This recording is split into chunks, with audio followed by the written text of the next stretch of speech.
Recently স্বাধীনতা পাওয়ার পর থেকে এখন একটা মজার জিনিস শুরু হয়েছে, সেটা হচ্ছে সোশ্যাল মিডিয়ায় বন্ধু বান্ধবের গ্যাদারিংয়ে দেশে বিদেশে সব জায়গায় এখন এই স্বাধীনতা পাওয়ার পর থেকে কেমন করে দেশকে চেঞ্জ করতে হবে, কার হাতে যেতে হবে, বর্তমান অন্তর্বর্তীকালীন সরকারকে কতদিন ক্ষমতায় থাকতে হবে, কিংবা কিভাবে ইলেকশন হবে, এরা কি 2 বছর থাকবে, 5 বছর থাকবে, 3 মাস থাকবে, 6 মাস থাকবে, বিএনপি ক্ষমতায় যাবে না কারা যাবে, অন্যান্যদেরকে আওয়ামী লীগের সবাইকে ধরপাকড় করবে কি করবে না, পিটাবে কি পিটাবে না, আয়নাঘরে রাখবে কি রাখবে না, নানা রকমের আলোচনা এখন সব জায়গায় এটা নিয়েই আলাপ আলোচনা হয়।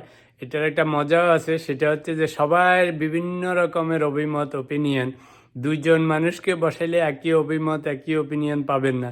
কেমন করে দেশ চালাইতে হবে, কিভাবে দুর্নীতি মুক্ত করতে হবে, কি করা লাগবে কি না করা লাগবে, প্রত্যেকের একটা করে থিওরি আছে। আমরা স্বাধীনতা এমনই আনন্দ ভোগ করতেছি যে হাজার রকমের মতবাদ, হাজার রকমের ওপিনিয়ন দিচ্ছি, আলোচনা সমালোচনা সব জায়গায় ঝড় বয়ে যাচ্ছে।